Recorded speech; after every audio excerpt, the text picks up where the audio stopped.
y este tema se llama Venciendo los gigantes del matrimonio. Y vamos a ver varios gigantes que tenemos que vencer, que tenemos que derrotar en el matrimonio. Así como David derrotó a Goliat y derrotó ese gigante que tenía frente a él, y fue valiente y fue esforzado y conquistó ese gigante que era Goliat y lo derrotó.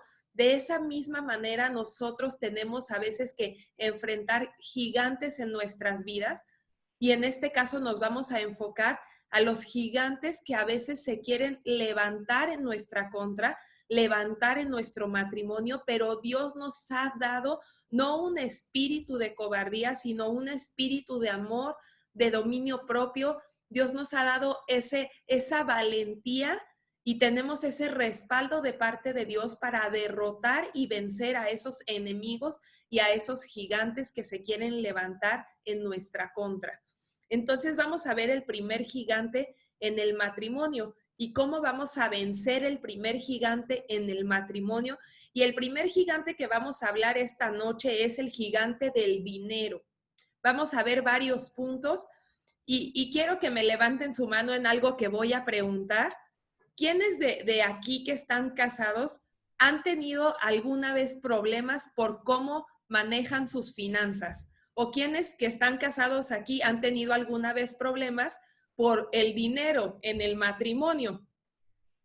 Es un tema, la verdad es que es un tema el dinero y si no lo sabemos manejar, la Biblia nos enseña acerca de la mayordomía en el matrimonio. Ya vi que varios levantaron la mano y creo que todos.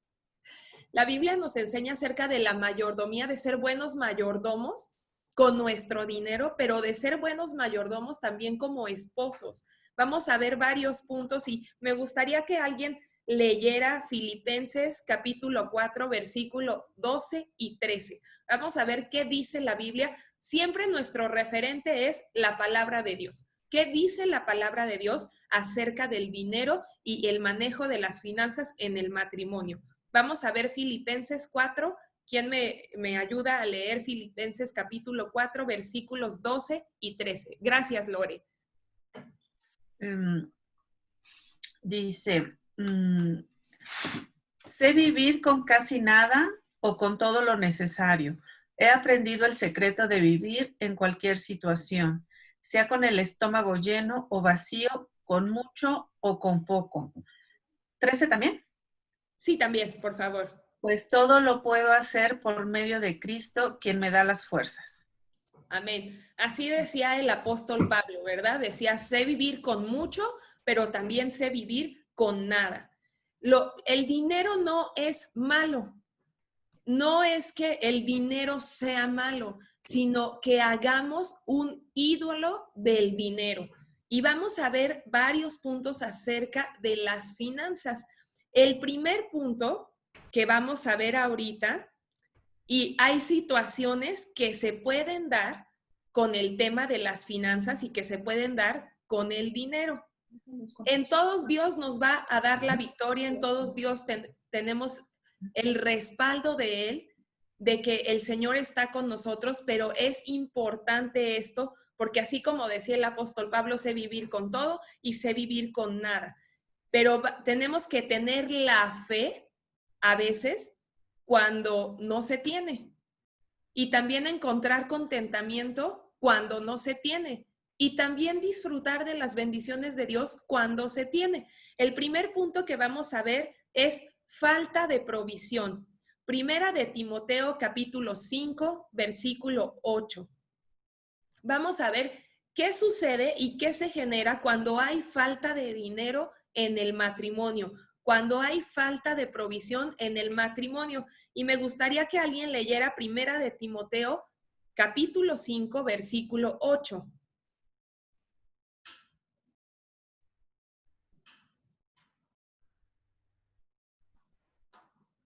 ¿Quién me puede ayudar? Que ya lo tenga, que sea rápido para que podamos ir avanzando. Aquellos que se niegan a cuidar de sus familiares, especialmente los de su propia casa, han negado la fe verdadera y son peores que los incrédulos. Amén. Gracias, Paco. La Biblia nos enseña un primer principio. El que no provee para su propia casa es peor que un incrédulo.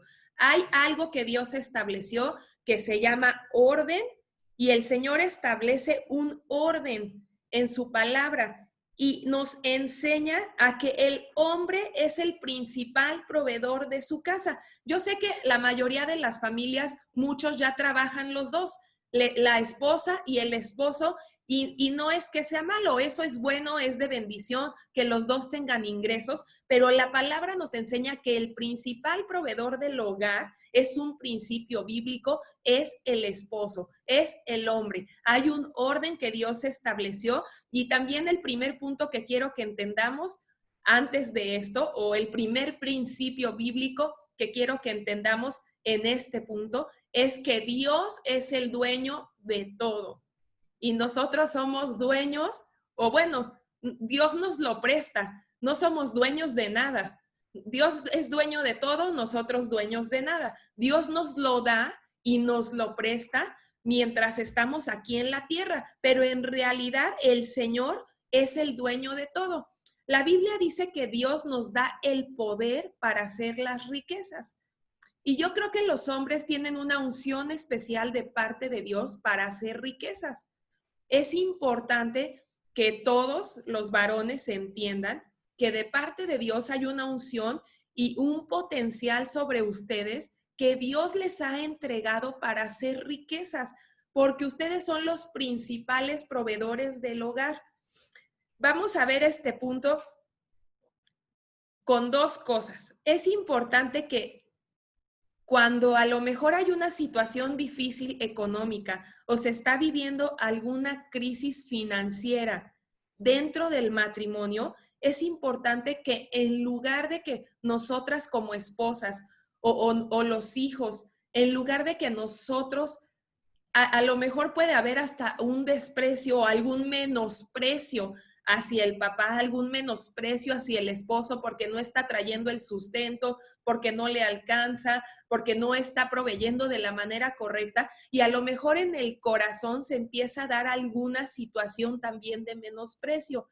Pero es importante que nosotras como mujeres, en lugar de hablar palabras o decir cosas como, ay, es que si tú ya lo hubieras hecho, es que si tú te movieras, es que en lugar de hablar ese tipo de cosas, nosotros hablemos palabras de afirmación. Es importante que cuando estamos viviendo a lo mejor una crisis económica y Dios a lo mejor nos lleva, o a lo mejor es por decisiones nuestras, porque no siempre que nos encontramos en una situación difícil financiera es porque Dios nos prueba, también es por malas decisiones que nosotros tomamos y que nosotros hacemos.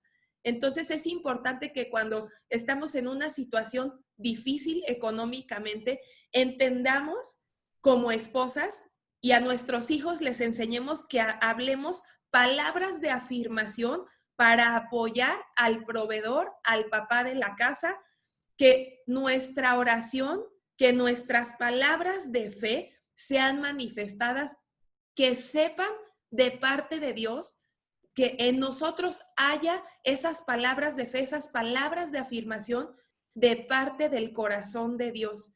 En lugar de que nosotros pongamos etiquetas o en lugar de que nosotros les pudiéramos hacer sentir como que no están desarrollando bien su rol, nosotros podamos orar, nosotros podamos interceder y nosotros hablemos palabras de afirmación.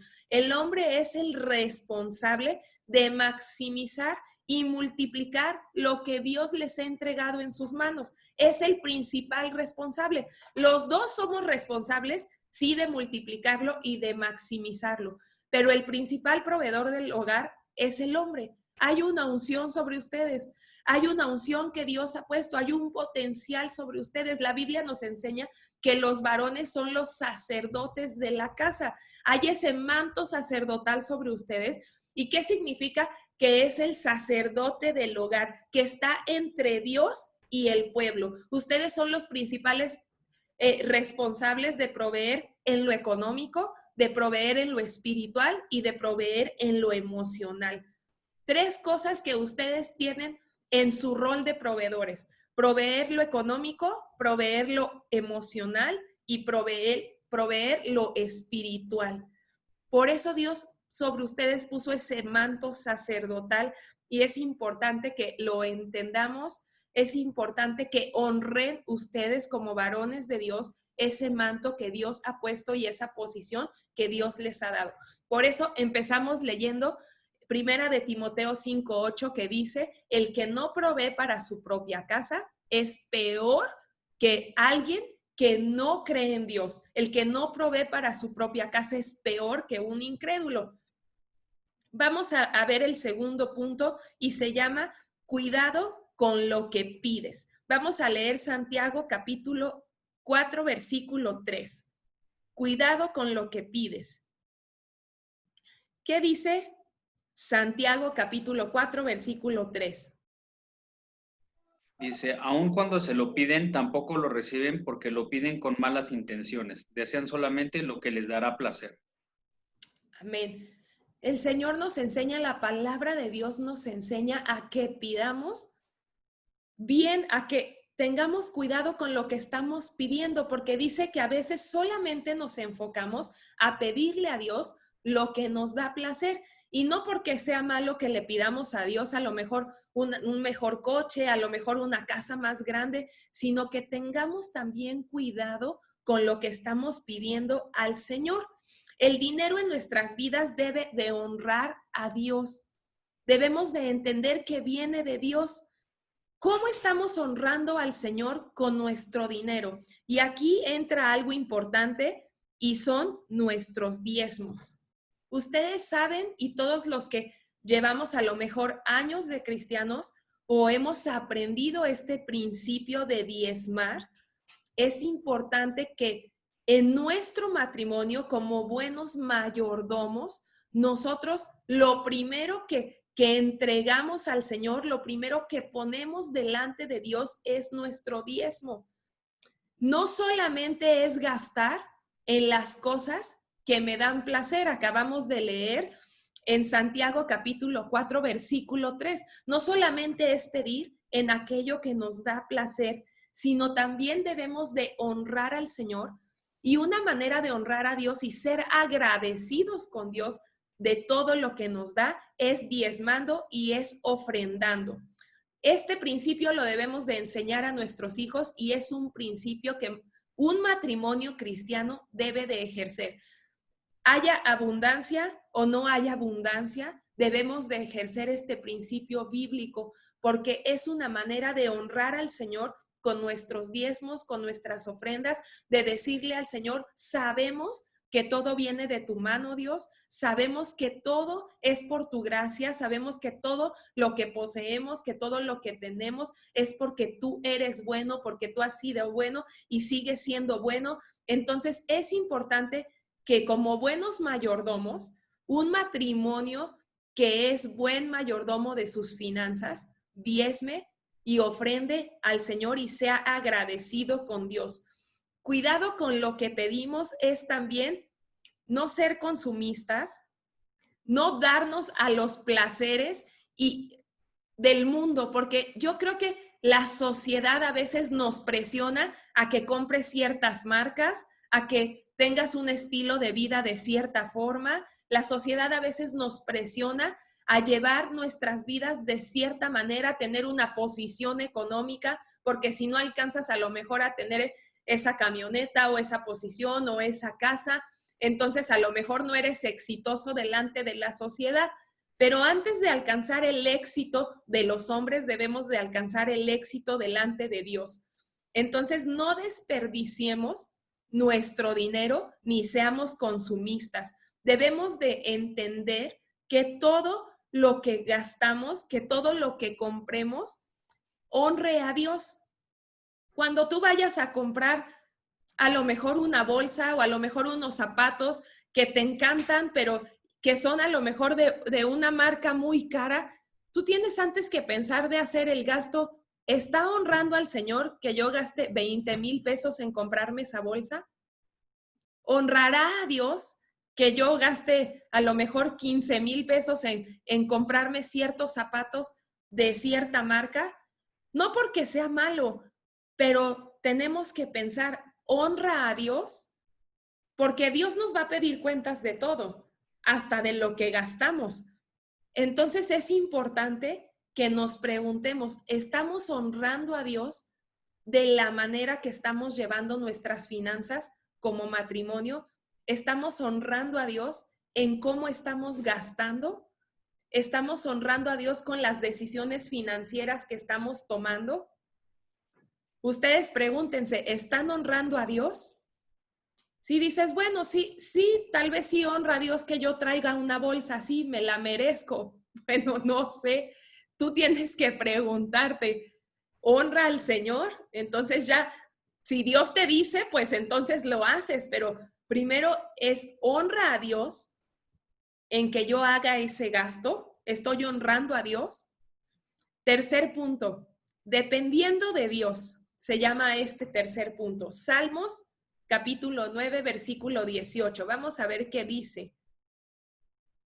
Recuerden que nosotros somos los encargados de maximizar y de multiplicar lo que Dios nos ha dado. Hay una responsabilidad en nosotros de multiplicar los talentos que nos han sido entregados. Dependiendo de Dios. Salmos 9, versículo 18. ¿Qué dice?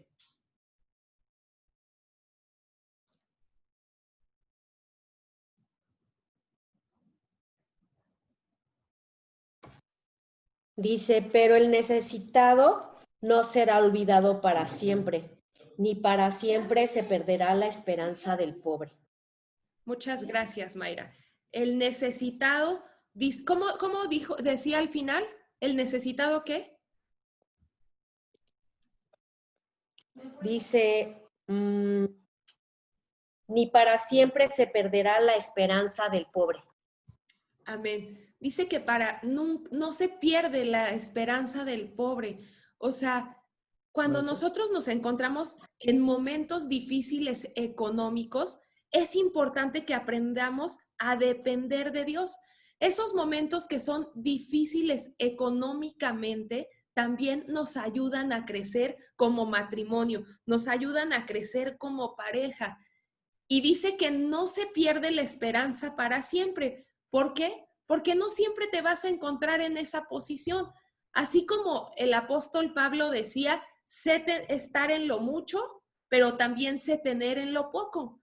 Eso quiere decir que hay diferentes etapas en la vida y hay diferentes etapas también en el matrimonio donde tú a veces te puedes encontrar con abundancia, pero también hay a lo mejor momentos de escasez y debemos de aprender a estar en los buenos momentos y también aprender a estar cuando no son tan buenos momentos, cuando a lo mejor hay crisis, cuando a lo mejor hay tiempos difíciles económicamente, sabiendo que siempre Dios, acabamos de leer que la esperanza no se pierde porque siempre Dios está con nosotros y Dios no nos abandona. En ese tiempo de escasez, en ese tiempo difícil, tienes que saber que es un tiempo donde tú estás dependiendo totalmente de fe, porque estás dependiendo de Dios y tienes que aprender a depender de Dios y de sus milagros. Yo me acuerdo que cuando recién nos casamos nosotros fue tiempo difícil financiero, porque yo creo que, no sé si a todos les pasó, pero todos de recién casados a lo mejor vivimos tiempos donde no hay mucha holgura económicamente y no teníamos coche, pero siempre vivíamos milagros de Dios. No faltaba quien nos prestara una moto, no faltaba quien nos prestara un coche, no, nunca nos faltó la provisión de Dios, siempre vimos el respaldo de Dios. Eso es lo padre de cuando vives, a lo mejor en el momento no sientes como yo te estoy diciendo, padre, a lo mejor en el momento no se siente bonito, pero después te acuerdas de esos momentos y te acuerdas de Dios y de su fidelidad y aprendes a depender totalmente de Dios y de sus milagros, porque en tiempos difíciles económicos Dios hace milagros sobrenaturales. De verdad, a lo mejor no hay tangible, a lo mejor no lo puedes tocar, a lo mejor dices, híjole, Señor, ahora abro mi refri y cabe un elefante. pero Dios hace milagros sobrenaturales. Cuando parece que hay días que, ay Señor, ahora sí, a lo mejor no sé ni qué vamos a comer y la provisión llega del cielo. Así como Elías fue alimentado por los cuervos, así como dice la palabra de Dios que Elías fue alimentado por los ángeles, de la misma manera llegan milagros de Dios sobrenaturales a nuestras vidas. Es importante depender de Dios, es importante aprender a depender de Dios. Eso es lo padre de cuando hay momentos difíciles económicos, porque cuando hay mucha holgura económica, cuando hay sobreabundancia, nuestro corazón a veces se pone en la confianza de que hay dinero, de que hay recursos, pero cuando no los hay, totalmente se depende de Dios y ves milagros manifestados de parte del Señor.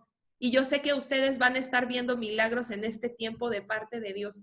Si ustedes están viviendo un tiempo difícil económico, yo sé que han visto milagros de Dios y que van a seguir viendo milagros de Dios en sus negocios, en sus finanzas, y Dios les estará abriendo puertas.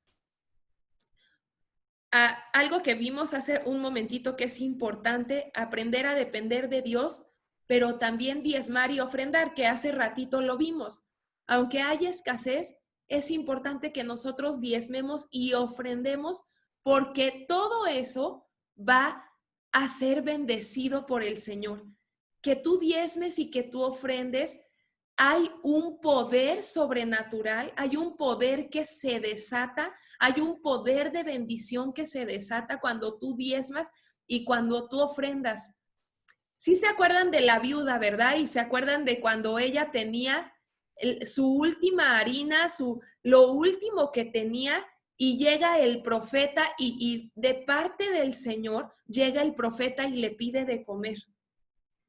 ¿Y cómo es este principio y cómo es que Dios hace y de parte de él le dice al profeta que le dé de comer esta viuda si ella no tenía nada?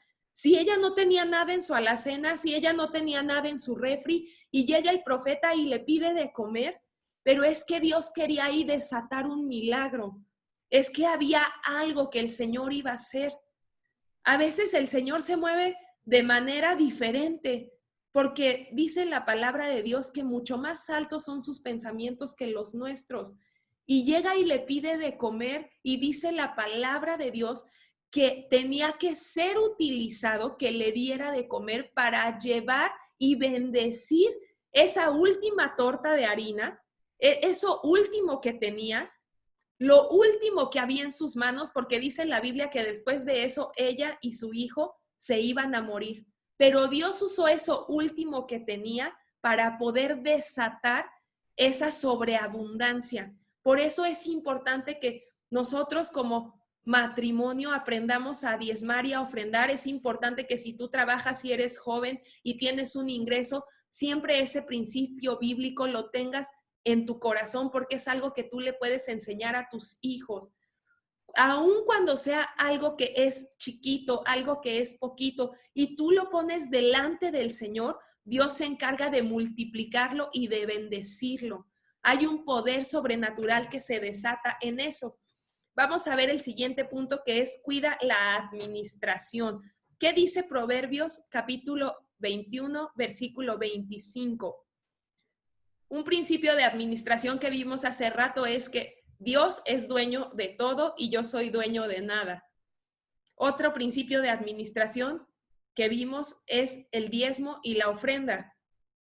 Cuida la administración. ¿Qué dice Proverbios 21? ¿Quién me puede ayudar a leer? Yo, pastora. ¿21 qué era? 5, por favor. Ok, dice, los pensamientos del diligente ciertamente tienden a la abundancia, mas todo el que se apresura alocadamente, de cierto va a la pobreza. Amén. Es importante que seamos diligentes con nuestras finanzas. Es importante que tomemos buenas decisiones en nuestra economía. Es importante que seamos buenos administradores de lo que Dios nos ha dado. Dios es dueño de todo y lo puso en nuestras manos, y nosotros solo estamos encargados de administrar los recursos de Dios. Y es importante que le pidamos al Señor sabiduría y dominio propio para administrar y para manejar nuestras finanzas. Dios nos pide que seamos sabios. Vamos a leer Mateo capítulo 25, el versículo 23, ¿y qué dice? Creo que lo que dice, en lo poco has sido fiel y en lo mucho te pondré. ¿Qué dice Mateo 25, 23? Ahorita lo busco. Ya lo tenemos, pastora. Gracias, Arita. Sí, aquí. Gracias. Dice, su señor le dijo, bien, buen siervo y fiel, sobre poco has sido fiel, sobre mucho te pondré. Entra en el gozo de tu señor. Amén. Muchas gracias. Dice, sobre poco has sido fiel, sobre mucho te pondré. Cuando nosotros somos fieles con Dios en lo poco, entonces ese es el primer paso para que Dios me lleve a lo mucho. Pero si yo no sé administrar sabiamente lo poco que tengo, ¿cómo Dios va a poner más en mis manos si no puedo administrar lo que ahorita el Señor me ha dado? Es importante que nosotros seamos sabios y seamos buenos mayordomos de lo que Dios nos ha dado, de los recursos que tenemos. Dios nos va a pedir cuentas de nuestras finanzas. El Señor nos va a pedir cuentas en qué gastamos. Dios nos va a pedir cuentas de todo. Y es importante que seamos sabios y tengamos dominio propio en cómo estamos gastando y en qué estamos invirtiendo los recursos que Dios nos ha dado. Nosotros somos los responsables de maximizar y de multiplicar lo que tenemos en nuestras manos, así como la parábola de los talentos, ¿verdad? Entonces el Señor le quitó todo porque uno escondió lo que se le había dado, no lo multiplicó. Si Dios te ha dado algo es para que lo multipliques. La palabra de Dios dice que Él nos da el poder para hacer las riquezas. Siguiente punto, cuida tu corazón de la falta de contentamiento. Primera de Timoteo, capítulo 6, versículos 8 al 10. ¿Qué dice?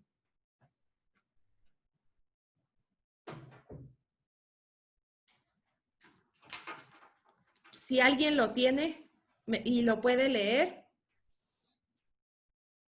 ¿Me lo puede repetir, por favor? Sí, gracias, Mayra. Primera de Timoteo, capítulo 6, versículos 8 al 10.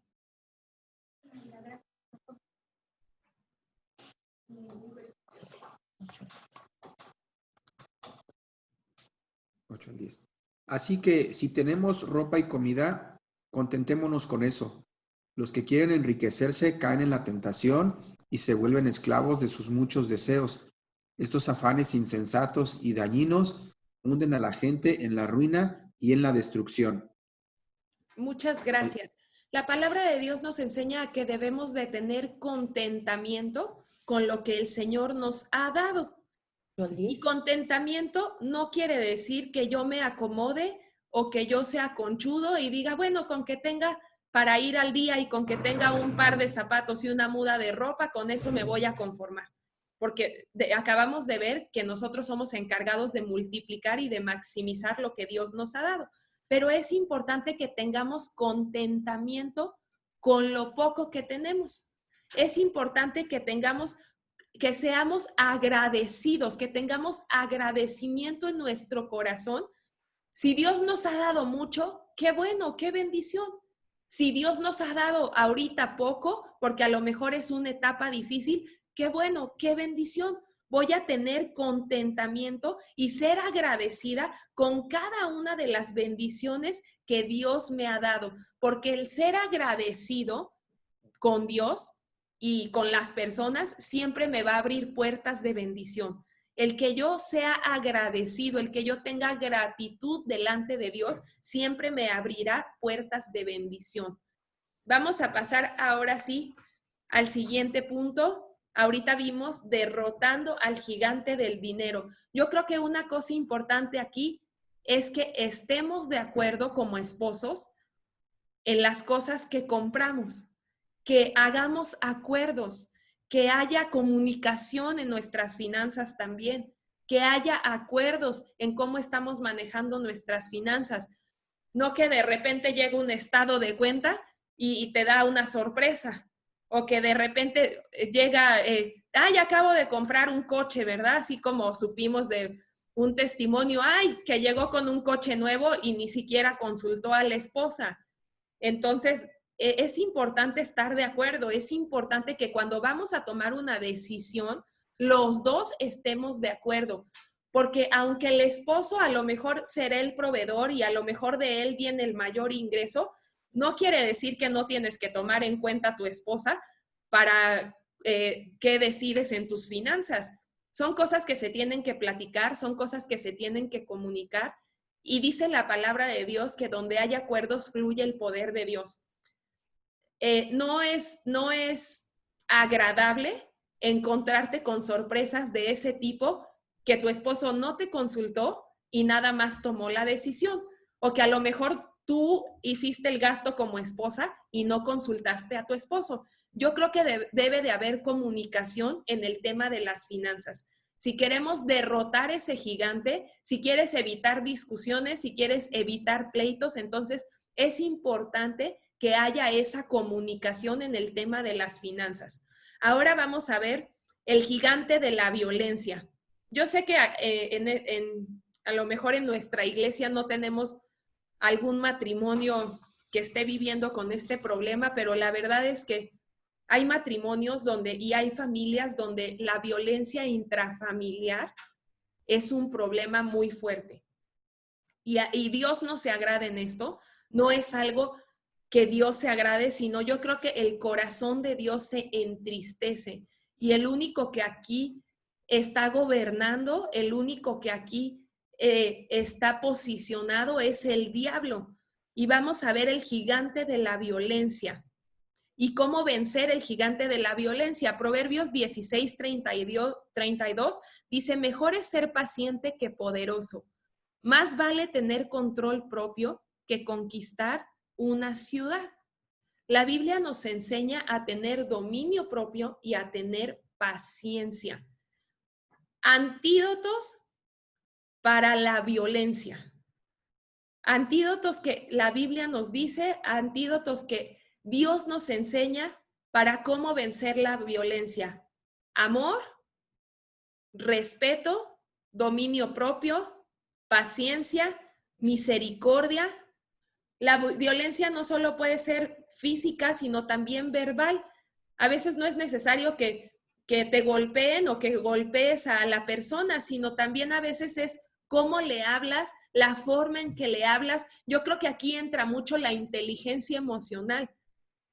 Todos yo creo que tenemos momentos donde no estamos de acuerdo y a veces eso nos lleva a una discusión, pero la forma y la manera en cómo estamos arreglando los problemas. Aquí entra la inteligencia emocional.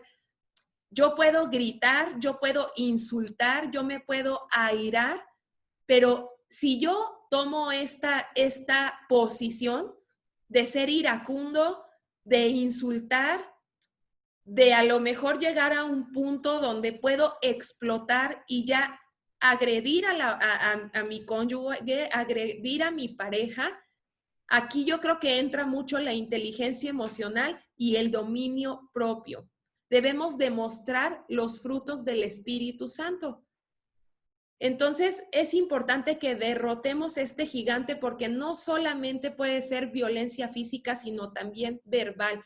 El decir, no, es que tú eres un tal, o es que etiquetar a la persona, o el hacerle sentir a lo mejor inútil, o decirle aún que es alguna mala palabra, aquí también entra la violencia, porque es violencia verbal. Y cuando hacemos este tipo de cosas, el único que le estamos dando autoridad es al enemigo. El único que está gobernando es el diablo. Definitivamente la violencia no es algo que debamos aceptar en el matrimonio, no es algo que debamos aceptar en nuestra familia, no es algo con lo que Dios se agrada. La violencia entristece el corazón de Dios y tenemos que vencer este gigante. Debemos de derrotar todo abuso verbal, todo abuso emocional y todo abuso físico porque no es agradable delante de Dios. Es muy importante que entendamos esto. Es importante que nosotros ejerzamos el dominio propio y entren los frutos del Espíritu Santo.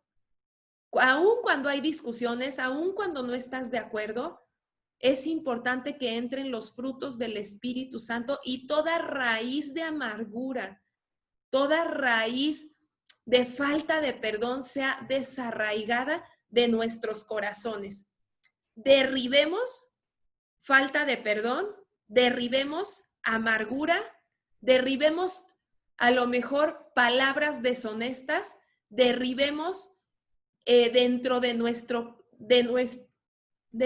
ser, el ser iracundos, el actuar con ira, derribemos las malas conductas, porque Dios no se agrada cuando hay violencia. La verdad es que cuando hay violencia en la casa, ya sea física, ya sea verbal, ya sea emocional, es algo que marca el corazón y que es muy difícil de sacar.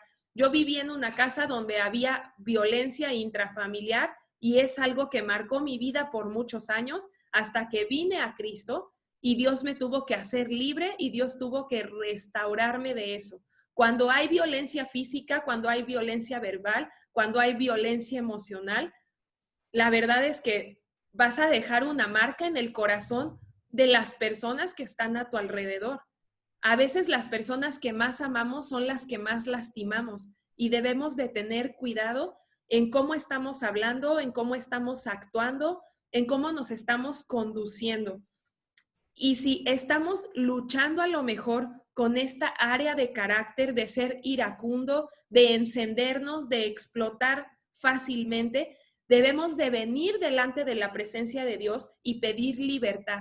Debemos de venir delante de Jesús y pedirle que nos haga libres de toda herencia o maldición generacional, que nos haga libres de toda ira en el nombre de Jesús. Debemos de pedirle al Señor que nos haga libres, porque tal vez es algo que estamos repitiendo, es algo que nosotros vivimos y estamos repitiendo en nuestra casa.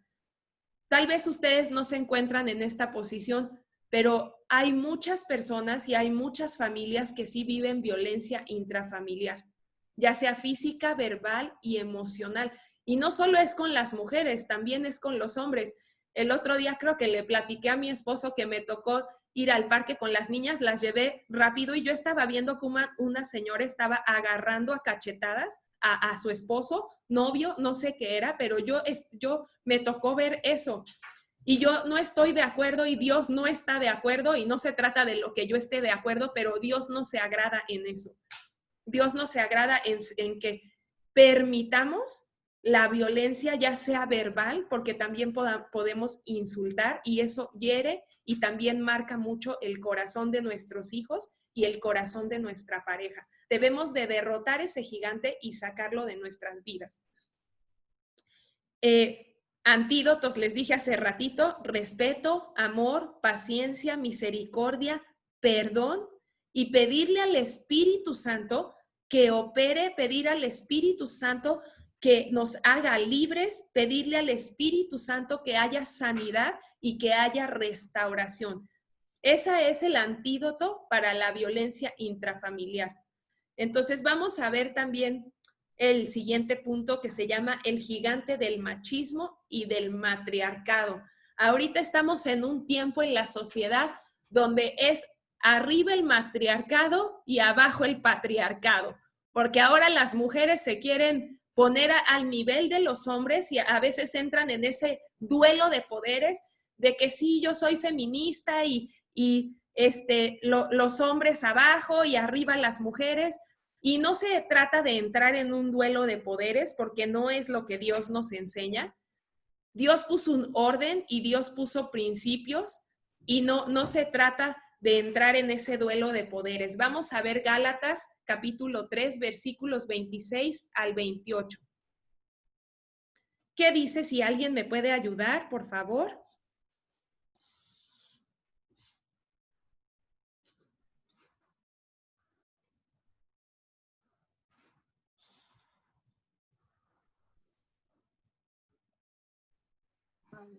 Lo leo, Pau. Sí, gracias, Paco. Pues todos ustedes son hijos de Dios por la fe en Cristo Jesús. Y todos los que fueron unidos a Cristo en el bautismo se han puesto a Cristo como si se pusieran ropa nueva. Ya no hay judío, ni gentil, esclavo, ni libre, hombre, ni mujer, porque todos ustedes son uno en Cristo Jesús. Amén. Amén. Dice, ya no hay judío, ni gentil, ni hombre, ni mujer. No se trata de entrar en ese duelo de poderes, de a ver quién gana, de a ver quién es mejor, de a ver quién es más inteligente, de a ver quién puede más, porque todos los roles dentro de la familia son importantes. Mi rol de ser esposa y de ser madre es muy importante delante de Dios, así como el que tiene mi esposo. Debemos de entender que somos un equipo y no somos rivales. Debemos de aprender a vencer el gigante del machismo y del matriarcado. Sí, de ser a lo mejor machista o también de que tú como mujer quieras usurpar un rol que no te corresponde, porque el único usurpador, el único que usurpa es el enemigo y es algo animal, carnal, terrenal y diabólico. Yo no puedo usurpar el rol ni la posición que mi esposo tiene, porque el único que usurpa es el diablo. Y yo tengo mi rol y tengo que entender que no somos rivales, sino somos un equipo. Y Dios bendice cuando hay unidad, Dios bendice cuando hacemos equipo, Dios bendice la unidad. Cuando hay unidad está la bendición de Dios. Debemos de enseñar a nuestros hijos que todos los roles en la casa son importantes. No tratar de querer obtener un lugar o un rol que Dios no me dio. Dios me bendijo con ser madre, Dios me bendijo con ser esposa y yo tengo que llevar mi rol a cabo y yo tengo que llevar mi rol como es. Entonces, debemos de derribar este duelo de poderes, debemos de derribar esta rivalidad que a veces se llega a dar en el matrimonio. Vamos a leer Marcos capítulo 10, versículos 42 y 44.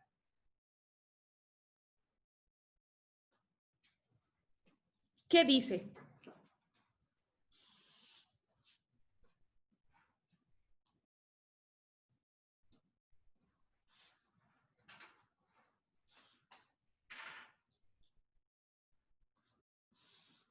¿Alguien lo tiene? Sí, yo lo tengo, pastora. Sí, gracias. Dice Marcos 10 del 42 al 44. Así que Jesús los llamó y les dijo, como ustedes saben, los que se consideran jefes de las naciones oprimen a los súbditos y los altos oficiales abusan de su autoridad. Pero entre ustedes no debe ser así. Al contrario, el que quiera hacerse grande entre ustedes deberá ser su servidor. Y el que quiera ser el primero deberá ser esclavo de todos. Amén. Amén. Ya, el 45 ya no lo leíste, ¿verdad? No, dijiste hasta el 44, pero lo leo. Sí, gracias. Dice, porque ni aún el Hijo del Hombre vino para que le sirvan, sino para servir y para dar su vida en rescate por muchos. Amén. La Biblia nos enseña, ¿quieres ser el más importante? Entonces tienes que ser el que más sirve. Y este principio también entra dentro del matrimonio. ¿Quieres ser líder? Entonces tienes que ser el que más sirve. ¿Quieres ser el mejor? Entonces tienes que ser el que más sirve. Nosotros estamos para servir. Yo sé que yo soy la mejor en mi casa porque me la paso sirviendo todo el tiempo, lavando los trastes, lavando la ropa. No, también mi esposo sirve, pero yo también sirvo de muchas formas porque tengo que estar recogiendo aquí, atendiendo a las niñas, lavando los trastes, tendiendo las camas. Entonces, ¿quieres ser el mejor? Entonces, que sea el que más sirve. Esposo, si quieres ser el mejor, tiende las camas, lava los trastes, atiende a tu esposa. ¿Quieres ser el mejor? ¿Quieres ser el líder? Entonces, tienes que ser el que más sirve. Esto es lo que nos enseña la palabra de Dios. que nosotros estamos para servir. No siempre busques lo que te conviene, no siempre busques lo tuyo, no siempre busques el complacerte a ti, ni que te complazcan. También tu principio, tu objetivo debe de ser servir a tu esposo. Entonces, no digo que te agarren de tapete y te pisoteen, pero quieres ser el más importante, entonces que sea el que más sirve. Es importante que honremos la posición que Dios nos da, que no entremos en ese duelo de poderes porque no estamos en una lucha de poderes, sino que honremos nuestra posición. Vamos a ir al siguiente punto y con este vamos a terminar.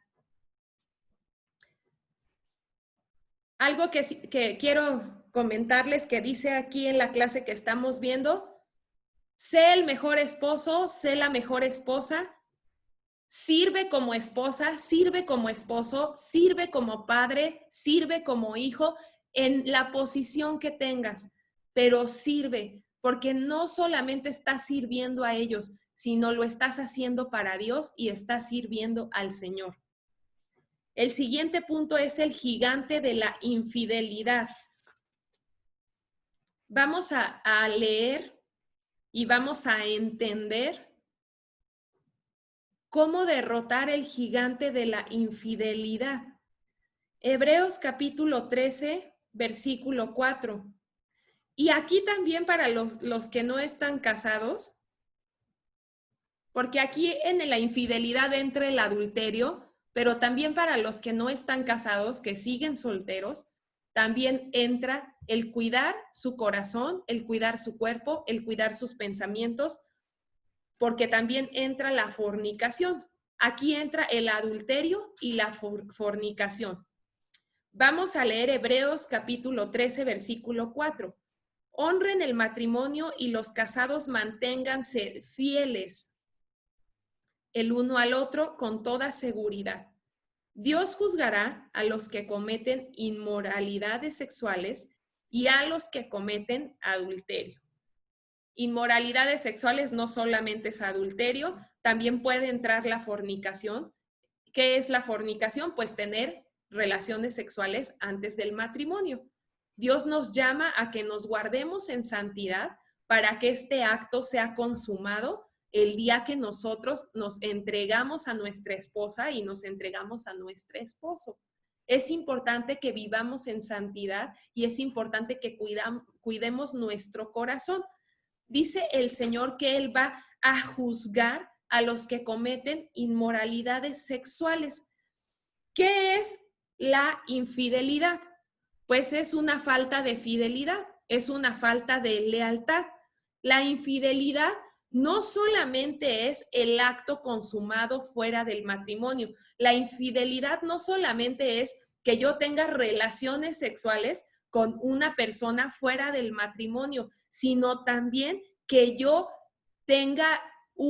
me involucre de manera emocional con una persona. Eso también, porque el adulterio no solo se da en el acto, sino también nace en el corazón. El adulterio también se da desde el corazón. Es que yo me pueda involucrar de manera emocional con una persona. A lo mejor dice alguien, ay, no, yo no cometí adulterio porque no tuve relaciones sexuales con esa persona, pero sí te involucraste de una manera emocional en enviar mensajes, en que esa persona estuviera ocupando tu tiempo, en buscar a esa persona fuera del matrimonio. Y eso sí, también, pues Dios no se agrada en ello. Y también dice la palabra de Dios que la infidelidad no solo se consuma en el acto, sino también puede ser que tú te involucres de manera emocional con una persona. Dios nos enseña a que honremos el pacto que nosotros hicimos delante de Él. Dios nos enseña a que honremos el matrimonio, a que valoremos el pacto, a que valoremos los votos que hicimos delante de Dios. ¿Se acuerdan que en una clase vimos que Dios fue testigo y que estuvo presente en el pacto que nosotros hicimos con Él? Porque no lo hicimos con nuestra esposa y con nuestro esposo, hicimos con Dios un pacto de honrar, de guardar, de bendecir, de estar con nuestro esposo, con nuestra esposa toda la vida.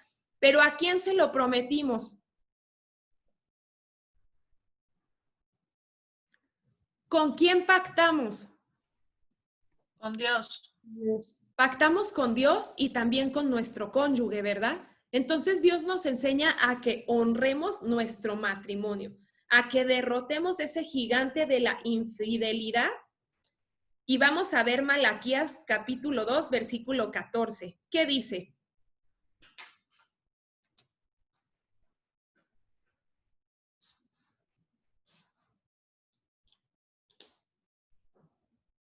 ¿Alguien lo tiene? Malaquías 2:14. Claman, ¿por qué el Señor no acepta mi adoración? Les diré por qué. Porque el Señor fue testigo de los votos que tú y tu esposa hicieron cuando eran jóvenes, pero tú le has sido infiel.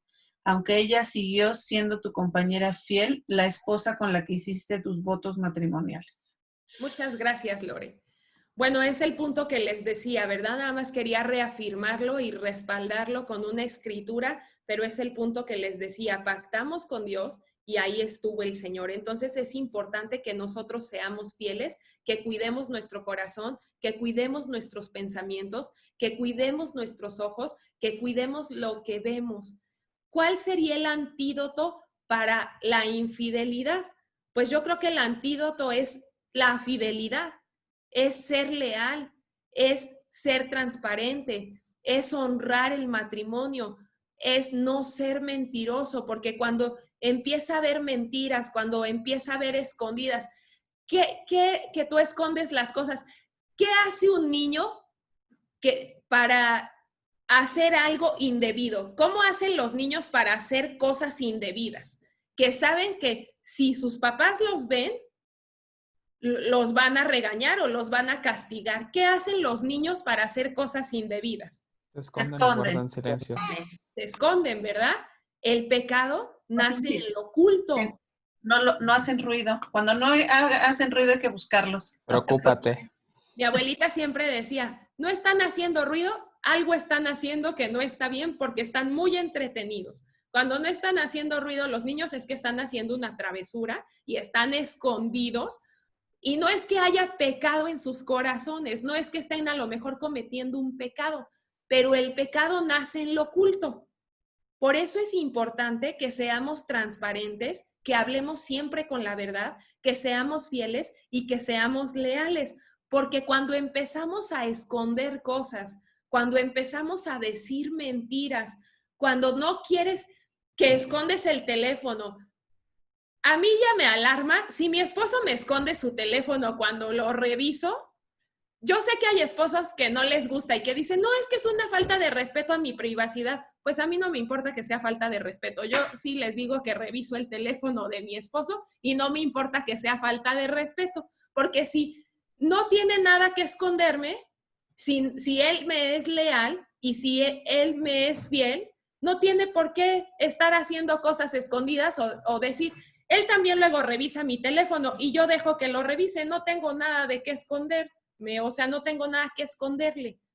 No me molesta que se sepa la contraseña de mi teléfono, no me molesta que revise mis WhatsApp, lo único que me molesta es cuando los dejen visto y no me avisan. Eso sí me molesta, pero no me molesta que sepa de mi intimidad en mis conversaciones en el teléfono, porque no tengo nada que esconderle. Porque yo soy transparente, pero hay personas que sí se molestan que les revisen el teléfono.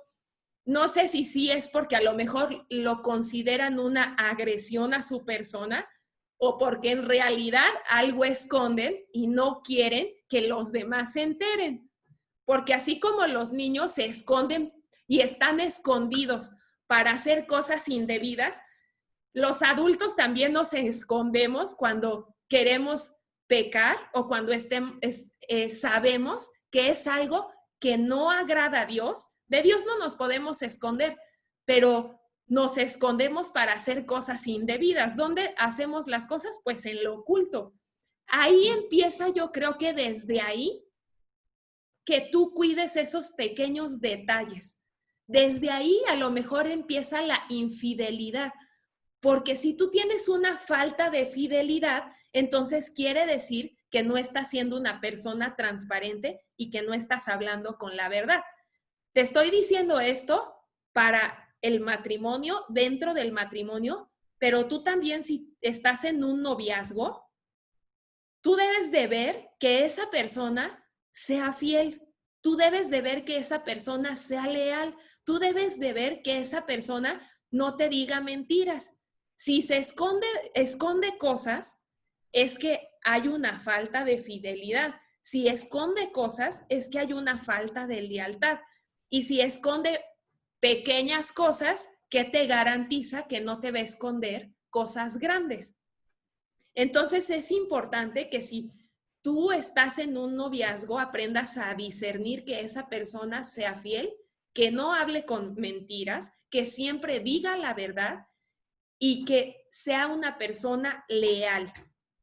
No hay excusas ni pretextos para cometer adulterio ni para cometer infidelidades, ya sea en el matrimonio o en un noviazgo. Nada se escuda con que, ay, es que siempre se escondía y no quería tener relaciones. Ay, es que siempre, no hay excusas y pretextos, porque a veces yo he escuchado mucho, no, es que ella nunca quería. Pero eso no justifica el pecado. No hay una justificación para el pecado. Vamos a leer voy a tratar de resumir. Ya después ustedes lo ven en su casa y lo pueden leer con más tiempo, y voy a tratar de resumir este punto, el gigante de la infidelidad. Quiero que leamos Proverbios capítulo 28, versículo 13. Porque, ¿qué pasa cuando una persona comete adulterio, pero hay un arrepentimiento en su corazón? Porque eso también es importante saberlo. ¿Qué pasa si hay alguien que sí cayó, que sí se equivocó, pero tampoco es un pecado imperdonable? Porque también el Señor perdona, también Dios es misericordioso. ¿Se acuerdan de la historia de la mujer adúltera? Cuando el Señor Jesús le dice, el que esté libre de pecado, que tire la primera piedra. También Dios tiene misericordia y hay nuevas oportunidades. Proverbios capítulo 28, versículo 13. Yo. Sí. Los que encubren sus pecados no prosperarán, pero si los confiesan y los abandonan, recibirán misericordia. Amén. Dice, los que cubren el pecado no prosperarán, pero cuando tú te das cuenta y tú te vienes delante de Dios, sí pecaste, a lo mejor sí te equivocaste, pero vienes delante de Dios y hay un arrepentimiento en tu corazón a causa de ese pecado, ya sea adulterio, ya sea fornicación, pero vienes delante de Dios y estás arrepentido, así como estaba David. David cometió adulterio, pero se arrepintió. Vino delante del Señor y se arrepintió. Hay nuevas oportunidades porque Dios perdona y trae sanidad y trae restauración. Así como pasó con David. Hubo una infidelidad que le llevó a tener unas consecuencias terribles. El pecado siempre nos lleva a tener consecuencias. Dios nos perdona, pero no quiere decir que nos haga libres de esas consecuencias, porque todo acto, toda acción tiene una reacción. David tuvo una acción, hubo una reacción a causa de su pecado. Dios lo perdonó, pero bueno, hubo una situación ahí porque sí tuvo consecuencias, sí hubo cosas a las que se tuvo que enfrentar, porque además del adulterio o la fornicación, eso te lleva a hacer inmoralidades sexuales, a ser mentiroso, y vamos a ver las maldiciones. Hay cosas y hay maldiciones que trae el adulterio a nuestras vidas, y de igual manera la fornicación. 5 maldiciones que deja el adulterio. 1, pensamientos tóxicos, ¿Por qué? Porque te empiezas a mentir a la gente, pero no solamente a la gente, te empiezas a mentir a ti mismo también. Pensamientos tóxicos y decisiones pasionales. Esto no está en el manual por si lo quieren anotar, esto es anotaciones mías, por si quieren y les sirve, lo pueden anotar. Pensamientos tóxicos. 2, emociones tóxicas, relaciones codependientes, empiezan a tener relaciones por una necesidad de afecto, pero bueno, esas emociones se vuelven tóxicas. 3, relaciones tóxicas. ¿Por qué? Porque estás en una relación tan pasional que ni siquiera eres sensible de que le estás haciendo daño a tu esposa, a tus hijos, de que le estás haciendo daño a tu familia.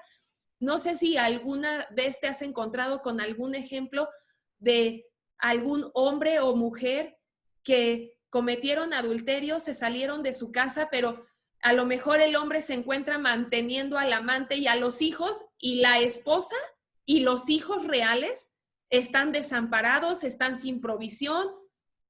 ¿Por qué? Porque esto se vuelve una dureza del corazón, se vuelve relaciones tóxicas y hay una insensibilidad que pone el enemigo en el corazón. Hay una venda que pone el enemigo en el corazón. 4, sexualidad tóxica. Y esto es cambiando la primogenitura por un plato de lentejas, porque por 5 minutos de placer cambian su familia, su matrimonio, que llevan años de matrimonio, por 5 minutos de placer. 5, y esta es la más dolorosa, porque a causa del adulterio viene la destrucción de la familia. El adulterio rompe con el 7º mandamiento que Dios nos da. Entonces, a causa del adulterio hay destrucción familiar y también es algo que marca a nuestros hijos.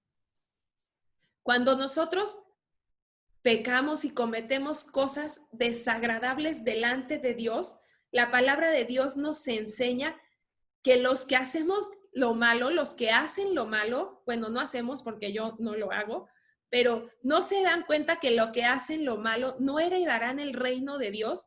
Dice, no se engañen a sí mismos. Los que se entregan al pecado sexual o rinden culto a ídolos o cometen adulterio o son prostitutos o prostitutas o practican la homosexualidad o son ladrones o avaros o borrachos o insultan o estafan a la gente, ninguno de estos heredará el reino de los cielos. ¿Por qué? Porque la inmoralidad sexual nos lleva a salirnos de la herencia de bendición que Dios nos ha dado. Cuando yo decido y tomo una muy mala decisión de tener relaciones sexuales fuera del matrimonio o antes del matrimonio, estoy cambiando mi primogenitura por 5 minutos de placer. Estoy cambiando mi primogenitura por un plato de lentejas. ¿Por qué? Porque dice la palabra de Dios que el pecado me lleva a salirme de la herencia de la bendición que Dios tiene para mí.